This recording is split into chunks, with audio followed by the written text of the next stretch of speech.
আপনি কেন ধাক্কা দিচ্ছেন?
গত 2 দিন আগে গত জুমায় এখানে ফাহিম আল চৌধুরী নামে একটা লোক, তারে আসলে ভালো করে চিনি না।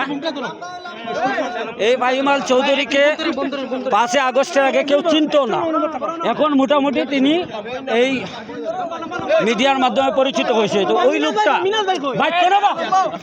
লোকটা এখানে আসছে, আইসা গত জুমায় আল্লামা আব্বাসী হুজুরকে নিয়ে অশ্রাব্য ভাষায়, অশালীন ভাষায় কথাবার্তা বলছে। আব্বাসী হুজুরের বডি ল্যাঙ্গুয়েজ নিয়ে কথাবার্তা নিয়ে কথা বলে। এই বিষয়ের উপরে দেখেন এখানে শান্তিপূর্ণ মানববন্ধন।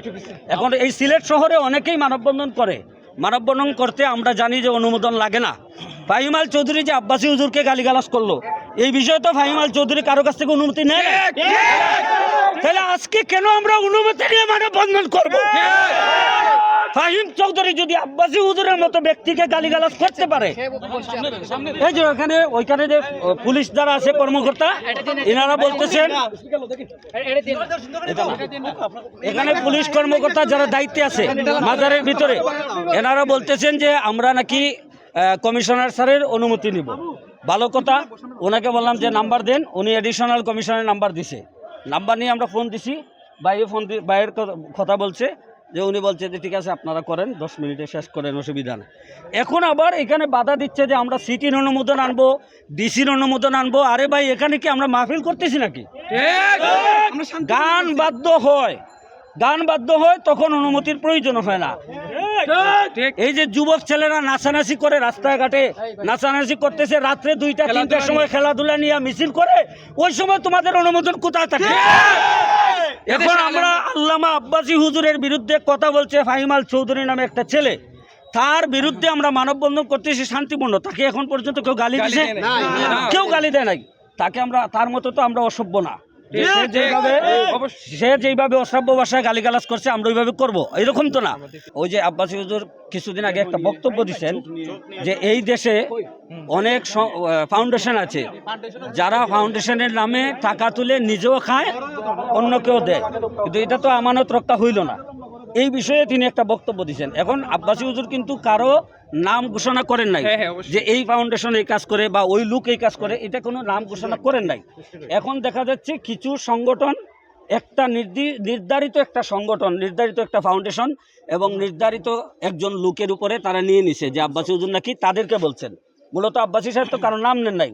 তা আমার প্রশ্ন হচ্ছে, আব্বাসী হুজুর চুরকে চুর বলছে, যাদের গায়ে লাগে বোঝা গেল তারাই চোর। তাহলে চোরকে চোর বললে যদি আপনার গায়ে লাগে, আপনি কথা বলেন, তাহলে তো আপনি আরো বড় চোর।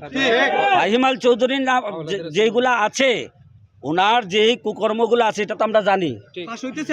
এগুলো তো এই 2 দিনে যা ফাঁস হয়েছে, উনি লন্ডনে যায় ডলার চুরি করে ধরা খাইছে, এই যে আরো বিভিন্ন কুকর্ম ওনার আছে, বাইর হয়েছে। আমরা তো এগুলো বলতেছি না, আমাদের দাবি একটাই, ফাহিম আল চৌধুরী এই কুরুচিপূর্ণ বক্তব্যের কারণে তিনি অনতি বিলম্বে প্রকাশ্যে মিডিয়ায় এসে ক্ষমা চাইতে।